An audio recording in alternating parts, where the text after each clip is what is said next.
حملہ ہوا. یہ جو JIT رپورٹ ہے، یہ ابھی تک جو فائنڈنگز اس کے اندر آئی ہیں وہ میں آپ کے سامنے لانا چاہتا ہوں. لیکن میں اس سے پہلے یہ قاتلانہ حملہ کیوں ہوا، اس کے پیچھے کیا تھا، تو میں پہلے تو آپ کے سامنے وہ پورا جو ایک ٹریل ہے یہاں پہنچنے کے لیے کہ کیا کیا راستے میں ایونٹس ہوئے جس کی وجہ سے ہم وہاں پہنچے وزیر آباد پہ، اور اس کے بعد کیا ہوا، اور اس کے بعد میرے چند سوال ہیں اور مجھے ان کے جواب پتہ ہے، لیکن میں قوم کے سامنے وہ سوال رکھوں گا جب میں یہ آپ کو ہر مرحلے سے لے کے جاؤں. سب سے پہلے کیا ہوا، رجیم چینج ہوئی. رجیم چینج کی پوری سازش ہوئی.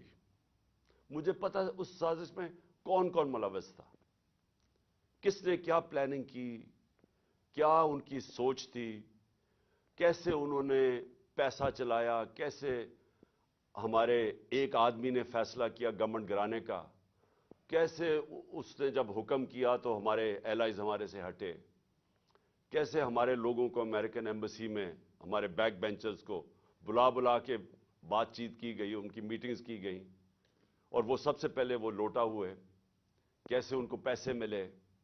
یہ سارا اب عوام سب سمجھ گئی ہے کہ یہ ہوا کیا تھا. گورنمنٹ گرا دی،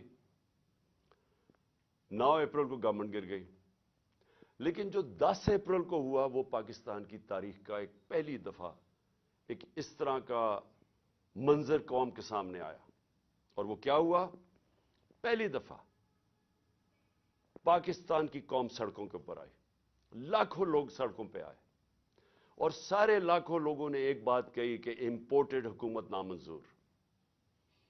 یہ کبھی بھی جو پلان کر رہے تھے، جو رجیم چینج کے پیچھے جو ماسٹر مائنڈ تھا، جنہوں نے ساری پلاننگ کی، یہ کوئی بھی نہیں یہ سمجھ رہا تھا کہ پاکستان میں یہ ہوگا، کیونکہ کبھی پہلے ہی نہیں ہوا تھا. گورنمنٹس گرائی جاتی تھی، مٹھائیاں بانٹی جاتی تھی. تو پہلی دفعہ ایک باشعور، ایک جاگی ہوئی، ایک بیدار قوم سڑکوں پہ نکلی، اور ان کو سمجھ آ گئی کہ یہ کیا ساری گیم ہوئی تھی، اور ان ہمارے اوپر اس ملک کے نامور ڈاکوؤں کو، جرائم پیشہ لوگوں کو مسلط کر دیا گیا. تو قوم کھڑی ہو گئی ان کے خلاف. قوم نے یہ واضح ایک پیغام دیا وہ سہولت کاروں کو، رجیم چینج کے جو لوگ تھے، جو غدار تھے، یہ ملک کے میں کہتا ہوں غدار تھے، جو میر جعفر تھے. قوم نے ان کو پیغام پہنچا دی کہ ہمارے لیے یہ ہمیں بھیڑ بکریوں کی طرح نہ رکھو، ہم اس چیز کو قبول نہیں کرتے، ہم انسان ہیں، ہم وہ لوگ ہیں جن میں اب شعور آ چکا ہے. اور پھر سوشل میڈیا کا زمانہ ہے، آپ کسی کی آواز ہی نہیں بند کر سکتے. جس کے پاس موبائل فون ہے اس کے پاس آواز آ گئی تھی. تو اس کے بعد یہ سوچا گیا جنہوں نے یہ رجیم چینج کی کہ جی اب یہ تھوڑی دیر کے لیے چلے گا، پھر یہ ایک غبارے سے، بلون سے ہوا نکل جائے گی. یہ ساری چیزیں ہم نے سنی. پوری گورنمنٹ نے پھر تیاری کی، اور جو ہمارے اوپر ظلم ہوئے، ایک بجائے یہ کہ غلطی کر دی آپ نے، عقل یہ کہتی ہے کہ اگر غلطی ہوگی تو اس سے پیچھے ہٹ جاؤ، ریورس کر دو، الیکشن کروا دو. وہ آسان طریقہ تو یہ تھا. میں نے تو الیکشن اناؤنس کر دیے تھے، لیکن پورا زور لگا کے وہ الیکشن مسترد کیے گئے. اور اس کے بعد پھر یہ ان کو جب مسلط کیا گیا، تو جب قوم بار بار پیغام دینا شروع ہوئی کہ ہم آپ کے ساتھ نہیں ہیں، ہم اس کو قبول نہیں کرتے، الیکشنز ہوئے، بائی الیکشنز ہوئے، اس کے رزلٹ سامنے آ گئے. کبھی بھی نہیں ہوا کہ اسٹیبلشمنٹ ایک ساری پارٹیز کے ساتھ مل کے کھڑی ہوں ایک پیج پہ، اور ایک جو حکومت سے باہر پارٹی ہو وہ 75% الیکشن جیت جائے. قوم نے پیغام دے دیا، لیکن بجائے اس کے کہ قوم کیا کہہ رہی ہے اس کی آواز سننے کے لیے، ایک طاقت کا استعمال کیا گیا، ہمارے اوپر تشدد کیا گیا، کیسز بنائے گئے. پتہ نہیں میرے اوپر کتنے 50-60 کیسز ہیں، مجھے تو یہ بھی نہیں یاد اب کتنے کیسز ہیں. مجھے دہشت گردی کا کیس بنایا گیا، پکڑنے آئے مجھے پولیس والے، اور اس کے بعد ہر قسم کے کیسز ہیں ڈسکوالیفائی کرنے کے لیے، کسی طرح راستے سے ہٹاؤ۔ جب پتہ چل گیا کہ عوام ادھر کھڑی ہے تو پھر بھی بجائے عوام کے ساتھ کھڑے ہونے کے، چوروں کے ساتھ کھڑے ہو کے کوشش کی گئی کہ کسی نہ کسی طرح اس کو راستے سے ہٹایا جائے، اور ہم نے ہر بار دیکھا استعمال کرتے ہوئے 25 مئی کو جس طرح کا ظلم کیا گیا۔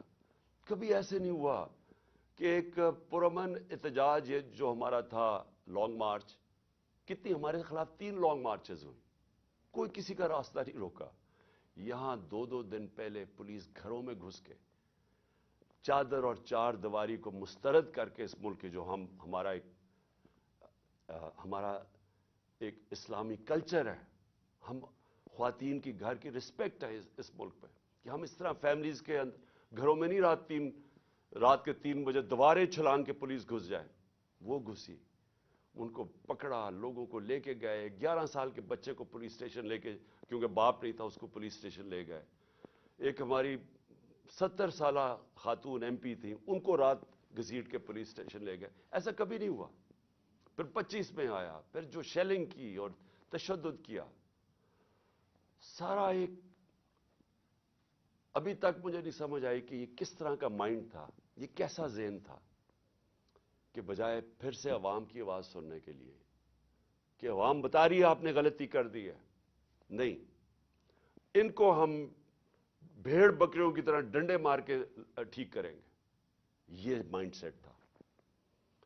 اور پھر جب دوسرا بائی الیکشن آیا، ساری پارٹیز ایک طرف، اسٹیبلشمنٹ ایک طرف، اس کے باوجود جب 75% الیکشن 7 یا 8 الیکشنز ہم جیت گئے 11 میں سے، اس کے بعد پھر یہ پلان بنایا گیا۔ پہلے بھی ایک پلان بنا تھا مجھے مارنے کا، میں نے کہا کہ میں نے 4 لوگوں کے نام میں نے دے کے اور میں نے باہر ایک ویڈیو بنا کے ملک سے باہر بھجوا دی کہ اگر مجھے کچھ ہوتا ہے تو وہ ویڈیو آ جائے گی۔ اب دوسرا پلان بنا گیا، یہ پلان بی تھا، اور پلان بی اب ان کو پتا تھا کہ اگر مجھے اسی طرح قتل کرتے ہیں تو ان کے اوپر آ جائے گی، تو انہوں نے ایک اور پلان لے کے آئے، اور پلان کہ جی سلمان تاثیر ٹائپ قتل ہو، دینی انتہا پسند جلال اور جوش میں آ کے اس نے عمران خان کو قتل کر دیا، یہ پلان بنا۔ اب میں آپ کو اس کا پلان بتاتا ہوں کہ مجھے کب پتا چلا، لیکن یہ شروع کدھر سے ہوا، کیونکہ یہ جے آئی ٹی کی جو رپورٹ ہے اس کے اندر کافی چیزیں آئی ہیں جو میں بعد میں آپ کو بتاؤں گا، کہ اگر کسی کو کوئی شک ہے کہ یہ باقاعدہ ایک پلان بن کے مجھے قتل کرنے کی اسکیم بنی تھی، وہ جو میں آپ کو چیزیں بتاؤں گا آپ کے سب کے شک دور ہو جائیں گے، کہ آپ کو واضح ہو جائے گا کہ کتنی بڑی یہ پلان کر کے سازش کی گئی تھی، اور کوشش یہ بتانا تھا کہ یہ دینی انتہا پسند نے کیا۔ اب میں آپ کو ذرا بتاؤں کہ یہ سیکوینس آف ایونٹس کیا ہوا ہے۔ 24 اگست